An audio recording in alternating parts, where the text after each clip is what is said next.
list and Cold War merch available now, and get the new limited edition Churchill character pin before it sells out, with more characters coming in the future. Link in the description down below. The year is 1917.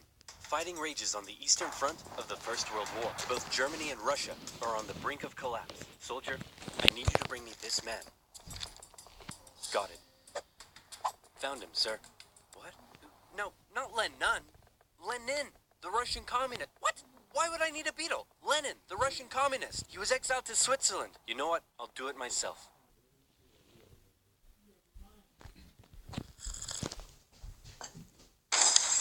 Who wants to start a revolution?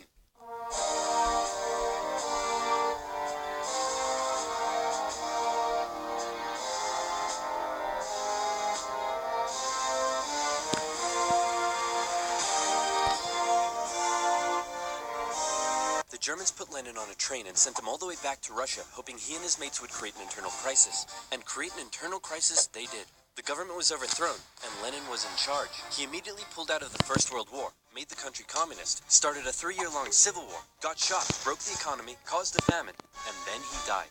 On his deathbed he said, "Hey man, tell whoever's in charge of giving people jobs not to let that jerk Stalin become the next leader.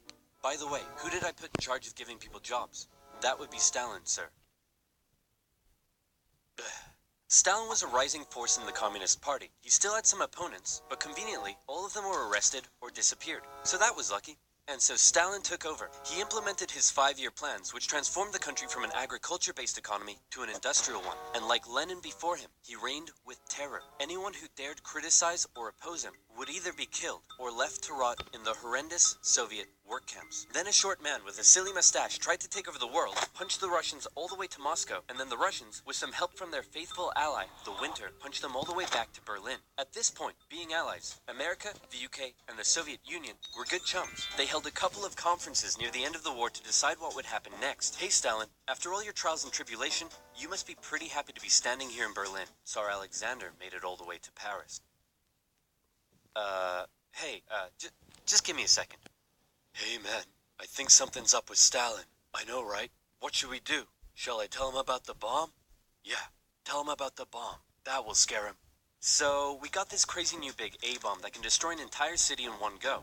Yes, my spies told me already. Oh wait, I meant to act surprised. Wow, that's amazing. He already knew. How? Am I sure I want to send nuclear secrets via unsecure public coffee shop Wi-Fi? Am I ever? Dude, use a VPN.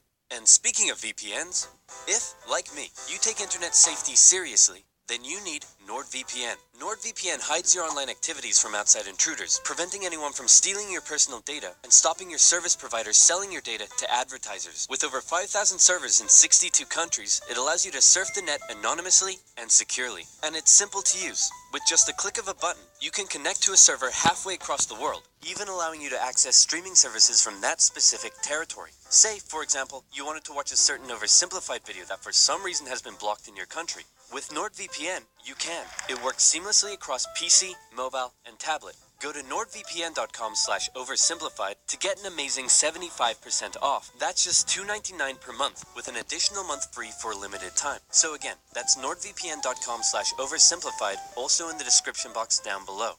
Now where were we? Oh yeah. Does the A stand for atomic? America dropped their big A-bomb on Japan, and World War II officially came to an end. Hooray! We won! Okay, so now it's time to establish the New World Order. Stalin, you're in charge of Eastern Europe. Now, we want you to let them all hold elections. Oh yes, of course, elections. And these elections will be free and fair, right? Oh yes, certainly, free and fair. Definitely free and fair. Communist, communist, communist, communist, communist, communist. If that's not free and fair, I don't know what is. Throughout Eastern Europe, Soviet puppet governments were established as a buffer zone between the USSR and the West, with Churchill proclaiming an Iron Curtain had descended across the continent. The relationship between the old allies was deteriorating fast. Over the next few years, the British intervened in the Greek Civil War to prevent a communist takeover. In Turkey, the Russians began demanding more control of Turkey's sea access routes, which prompted the US to send their largest battleship to Turkey for a friendly visit. After World War II, Iran was now occupied by both the Soviets and the British, with an agreement to both pull out once the war was over. The British pulled out. Stalin was like, you know what? I think I might stick around. All in favor of kicking Russia out of Iran? You want to know something? You guys suck. Pressure from the UN forced the Soviets to leave, and with the establishment of NATO, the Soviets had no doubt that the West was out to encircle and destroy them. And America announced the Truman Doctrine, in which they basically said, those guys are not cool, cannot be trusted, and we will do everything we can to prevent the spread of communism around the world. Many view this moment as the official declaration of the Cold War. Back in Europe, everyone was living in a post-apocalyptic void brought on by the Second World War. Cities reduced to rubble, not enough food. It was terrible. This is great. The more they suffer, the more likely it is they'll turn to communism. Dude, you're really messed up. What's wrong with you? My father used to punish me severely. America realized what was going on and quickly made a move. Under the Marshall Plan, they sent $12 billion to Western Europe for its economic recovery. The countries of Stalin's Eastern Bloc looked on with envy. Hey, Czechoslovakia, you want to come get some economic aid? Yeah, but I have to check with my mom first. Sorry, America. I can't come. This was a full-on economic battle raging between capitalism and communism in Europe. If the Western nations developed faster and better than the East, that would be a defeat for Stalin. So he set up his own rival economic recovery plan, which he called Comecon, and he also set up Cominform, which gave him more political control over the Eastern Bloc. But nowhere did this economic battle rage harder than in the city of Berlin.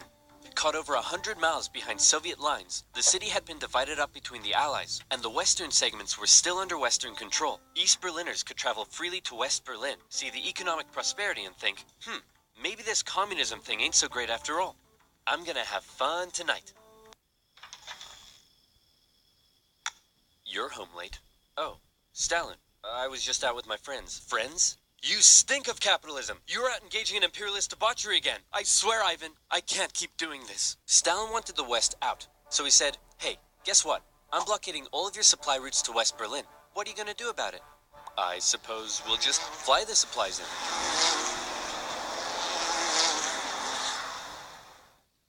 Alright, Truman. You win this round. The Berlin airlift was an incredible undertaking and a major success for the Western Allies, and Stalin ended his blockade of West Berlin. His aggressive actions worried the West, but not as much as this did. The Soviet Union had developed their very own atomic bomb. The USA no longer had a nuclear monopoly. The world now knew that if a major war broke out between the two superpowers, it would be more destructive than anyone could imagine. So it was comforting when Stalin came out and said that war between the Soviet Union and the West was unlikely. Oh, wait, inevitable. He said it was inevitable. Hey, you know who I haven't checked in on in a while? My good friend China. Whoa, what happened to you? What happened to them was a full-blown civil war that had been going on since 1927. The People's Liberation Army, under the leadership of Mao Zedong, successfully defeated the Republic of China, who fled to Taiwan. The now communist China and the Soviet Union signed a mutual defense treaty. This was terrible news for the West. But wait, there's more. After the Second World War, Korea was divided along the 38th parallel. In the north, the Soviets set up a communist regime. In the south, America set up an anti-communist regime. Both were led by very sweet-looking old men, but don't let that deceive you. They were both ruthless dictators, and both dreamed of reuniting Korea under their own regime. Now that he had the bomb, Stalin was feeling a little more cocky, and he finally gave Kim permission to attack. The North launched a surprise invasion of the South on June 25, 1950. With Soviet aid, the North Koreans steamrolled through, taking Seoul in just 3 days and replacing one ruthless dictator with another. The UN were freaking out and quickly created an emergency force made up of troops from 16 countries to defend the South. The West still held Busan and made landings at Incheon near Seoul. They pushed the North Koreans out of Seoul, replacing the ruthless dictator that had replaced the first ruthless dictator with the same ruthless dictator that had previously been replaced by the new ruthless dictator. And the West then continued all the way up the Korean peninsula. At this point, China was getting worried that the UN may just keep going. The US had sent this guy to lead the operation. After winning the Pacific theater of World War II, General Douglas MacArthur's head was big, and his balls were bigger. He reassured President Truman that there was absolutely no way at all that the Chinese would ever get involved. Meanwhile, 500,000 Chinese troops were crossing into Korea. Nuke 'em. No. Nuke 'em. No. Ah, come on! You're fired. The US considered the nuclear option, but now that the Soviets also had the bomb, they didn't want to risk all-out global destruction. The communists pushed the West right back almost to the exact same spot they had all started from, and they ended up in a stalemate, where they remained until both sides finally agreed to work towards a peace settlement in 2018. Back in America, Americans decided they wanted a new president who would be tough on communism, so they elected famed World War II General Eisenhower, who was really hard to draw. Okay, Jared, we gave you 2 months. Hey, Stalin. How you doing? Oh, he's dead. He had a cerebral hemorrhage, and his reign of terror kinda came back to bite him in the ass, because he had imprisoned all of his best doctors, and those that were left were too terrified to treat him. The new leader, Nikita Khrushchev, called a meeting and said, "Hey guys, you know how Stalin was imprisoning and murdering us all for doing basically nothing? Yeah, he was kind of a jerk. I'm really not sure how this is news to you." Khrushchev went on a campaign of de-Stalinization. Statues of Stalin were taken down, Stalingrad was renamed, and Khrushchev announced that he wanted the Soviet people to be happy and would allow greater freedom in the Soviet Union. So how did that work out? Well, an uprising in East Germany was brutally suppressed, a revolution in Hungary was brutally suppressed, and demonstrations in Poland were brutally suppressed. Although he did finally allow some mild reforms. Back in the Soviet Union, he permitted more cultural expression, but then began banning stuff based on his own personal taste. Modern art looks like a child urinated on a canvas. Banned. Jazz music sounds like the feeling of needing to fart. Banned. Your poetry is really depressing. How could anyone in the Soviet Union be depressed? You're banned. Khrushchev wanted the Soviet people to be happy, but not like that, or that, or that. Young people began enjoying abhorrent Western pop culture. Son, remove that disgusting imperialist apparel at once. Shut up, Dad. You can't tell me what to do. Well, would you look at that? Turns out he can tell me what to do. The West had initially liked the cut of Khrushchev's jib, but world events soon soured relations even more. The two sides were spying on each other a whole lot throughout the Cold War. The KGB had spies and informants in nearly every aspect of Western life and government, so much so that whenever the US tried to send spies into the Soviet Union, the KGB were usually ready to arrest them on the spot. Members of the Manhattan Project aided the Soviet Union in acquiring the bomb. Some American officials believed they were on the wrong side. I'll sell you 3 secrets for $5 million. Okay. Go ahead. The Allies are digging a tunnel under East Berlin to tap your communications. There's an American agent living at this address in Moscow, and sometimes, when I'm home alone, I like to put on my wife's dresses, sit in the corner, and cry for hours. Very interesting. In America, fear took hold during the Red Scare and the McCarthy trials. American values imploded as fear of communism collided with freedom of thought and expression, and communist kind of became a buzzword thrown around to describe anything people didn't like. Hollywood? Communist. Your next door neighbor's dog? Communist. When the grocery store cashier asks if you need a bag when you clearly can't carry 10 tubs of baconaise in your hands, communist. But one area in particular where the US had an edge over the Soviet Union was in its espionage technology. In particular, U-2 spy planes flew across Russia carrying out surveillance from the skies. There was a nasty incident in 1960 though, when one was shot down and Khrushchev was furious. Who the hell is this? He's a high-altitude weather enthusiast who flew off course. Okay, that sounds plausible. Wait a minute. Why does he have a gun and a poison needle? Because he's a very naughty high-altitude weather enthusiast. But much to America's concern, the Soviet Union appeared to be ahead in the space race. Everyone freaked out when Russia launched the world's first satellite, and then they actually sent a man into space. Even worse, there also appeared to be a missile gap in the Soviets' favor, and Khrushchev was so confident that he even allowed the US to set up a technology exhibit in Moscow, attended by a certain Vice President Richard Nixon. Check this out. We have color TV. Yes, but we've been to space and can obliterate you with our massive nuclear arsenal. Check out this vegetable peeler. Tensions increased further when both sides upgraded their atomic bombs to hydrogen bombs. And after West Germany was allowed to join NATO in 1955, Khrushchev set up the Defensive Warsaw Pact, strengthening the military ties between the Soviet Union and its satellite states. In 1960, Americans decided they wanted a new president who would be tough on communism, so they elected John F. Kennedy. The Soviet Union was advancing its technology, but it was also bleeding its coffers dry, and all of the money was going towards the military, not the people. Life under communism was still as hard as ever, and Berlin remained a thorn in the Soviet side. The contrast between the economically prosperous West and the struggling East was clearer day by day, and East Berliners were still able to freely travel to the West. Now, many of them were deciding to stay there. Millions defected to West Germany via West Berlin, causing Eastern factories to lose workers and taking a heavy toll on the economy. Soviet leaders decided this couldn't continue any longer. First, Khrushchev tried this. Leave West Berlin, or else. Or else what? Or else, I'll be really mad at you. Yeah, no, we're gonna stay. Listen, man, West Berlin is ours, East Berlin is yours. That's just how it is. Kennedy felt pretty good about his show of American resolve. But wait a second, did you catch that? Let's replay it.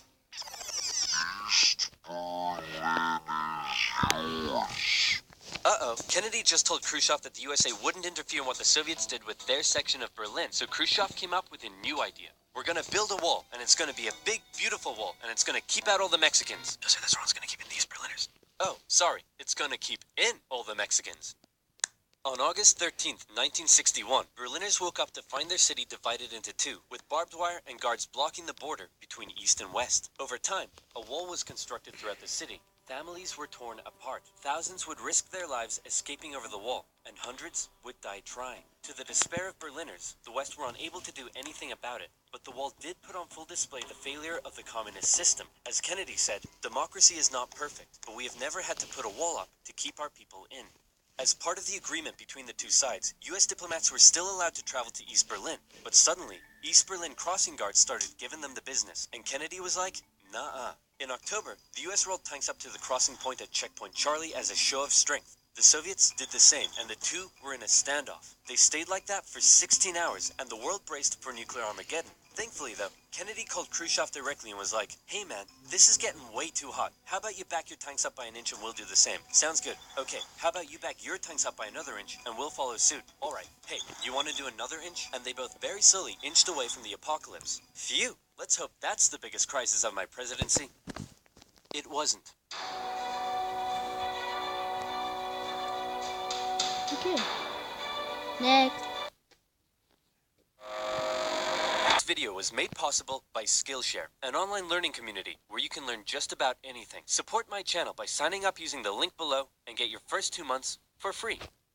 For anyone who thinks recent U.S. history has never been as crazy as it is right now, allow me to present to you the 1960s. Extreme cultural division, major political assassinations, and the closest the world has ever come to nuclear apocalypse. Shocked by the CIA's intrusive methods for putting down socialism in Latin America, a certain Fidel Castro met with a certain Che Guevara in a bar in Mexico City, and the two of them decided they should grow some awesome beards and overthrow the Cuban government, which is exactly what they did. Cuba had been America's summer playground, and America didn't like seeing a communist regime being set up in its own backyard. So the U.S. immediately began training up Cuban exiles to invade Cuba and overthrow Castro. However, as the day of the operation came closer, Kennedy wanted to conceal any U.S. involvement in the plan, so he massively scaled back American air support, and as a result, the Bay of Pigs invasion was a humiliating defeat for America. But Castro felt there was still an impending U.S. threat to his regime. Meanwhile, in the Soviet Union, Khrushchev had a lot of medium-range nuclear missiles that couldn't reach America, but they could if they were positioned, say, on an exotic Caribbean island off the coast of Florida.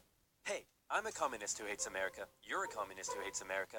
You know what that means? We should fall in love. I was just gonna suggest you set your missiles up in Cuba. Oh, no, you're right. That's a better idea. Be still, my beating heart.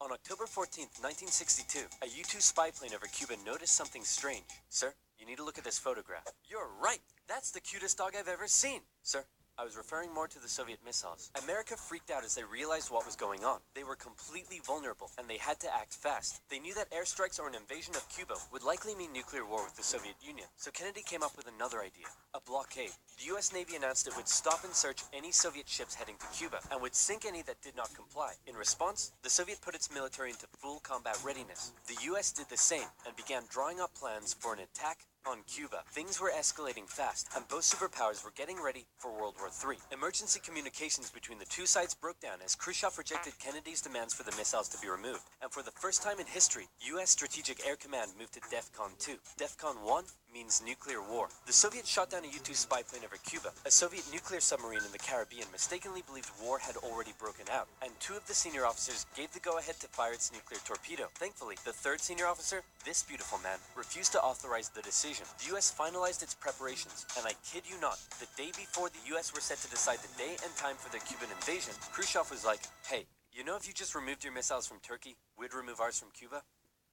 Yeah, that sounds good to me. It was a bit more complicated than that, but at the last second, the two sides finally came to an agreement. Soviet missiles were shipped out of Cuba, and the world breathed one gigantic sigh of relief. Except for one guy, who was bloody livid. Phew!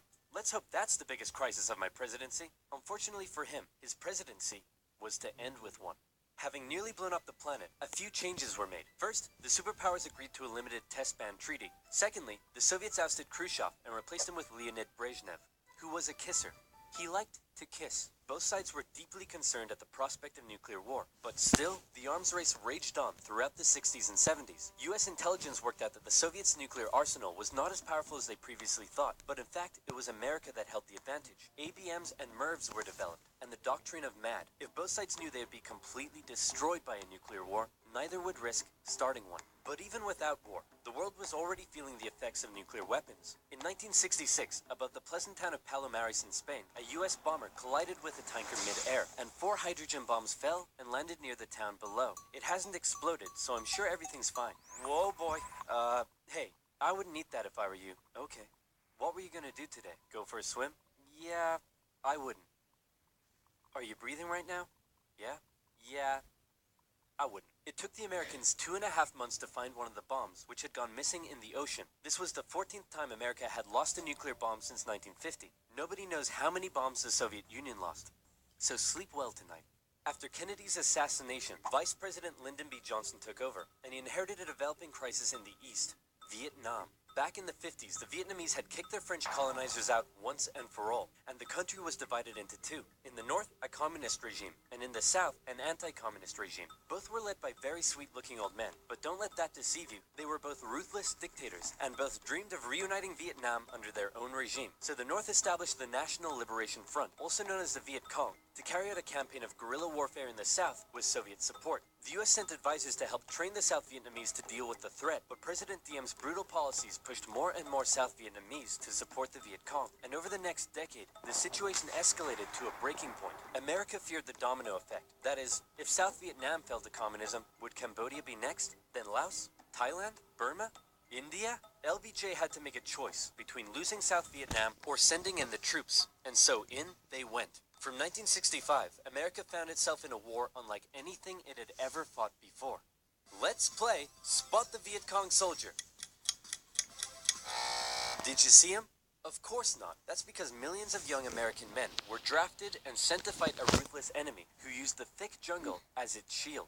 It was nearly impossible to tell where the enemy was, or worse, who it was. And as a result, the civilian population got caught up in the brutal crossfire. The city of Saigon found itself under regular attack, and America launched a bombing campaign in the north during Operation Rolling Thunder. The Viet Cong used the Ho Chi Minh Trail running through Laos and Cambodia to supply the campaign. It was a long and brutal war, and I could never do it justice in this video. But in terms of the Cold War, Vietnam was probably the biggest of many, many global conflicts that signaled a turning point.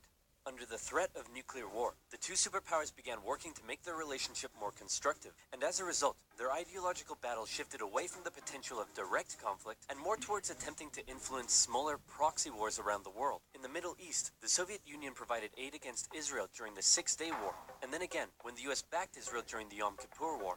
In Africa, the Angolan Civil War saw US-supported South Africans fighting Soviet-supported Cubans. In the conflict between Somalia and Ethiopia, the superpowers interestingly switched sides as regimes changed, and the US continued fighting the spread of communism in its own backyard, funding the famous Contra groups to fight the socialist junta in Nicaragua. These proxy wars were fierce enough to begin with, but superpower intervention amplified the destruction and created alarming levels of human suffering throughout the Third World. And in Vietnam, that human suffering was all being broadcast back home by good old television. Going into the late 60s, America was a changing nation. This became this. This became this. And this became this. The new slogan that was taking root: make love, not war. The majority of Americans did not approve of Johnson's handling of the Vietnam War, and in 1968, a silent majority elected law and order candidate Richard Nixon. As the Vietnam War appeared to be increasingly unwinnable, and public opinion turning increasingly sour, Nixon made the decision to begin bringing the troops home, and ended US involvement in Vietnam by 1973. 2 years later, the South fell. The Cold War was now taking its toll on both superpowers. In Russia, a huge percentage of the budget was still going to the military. People were still hungry, and they just didn't have access to the same lifestyle and goods as the West. And what did they have to show for it? They weren't even winning the space race anymore. Both sides needed to reduce spending in order to rescue their economies, and so both welcomed with open arms an easing of hostilities, otherwise known as détente. To improve relations, Nixon became the first US president to visit Moscow in 1972, and Brezhnev returned the gesture a year later. A number of treaties were signed, including the 1972 SALT agreement that limited nuclear weapons. Relations with China were even improving via ping-pong diplomacy when the US table tennis team went on a tour of the People's Republic. However, internally, China was still pushing anti-capitalist propaganda, which led to some mixed messages. Nixon even visited China in 1972, and it was a barrel of laughs. Today, the president walks among priceless treasures from China's golden age. Among them, a pair of ear stoppers used by the emperor to keep from hearing criticism. You put the stopper into his ears so that he couldn't hear the criticism. Give me a pair. 他是不是给我一对啊？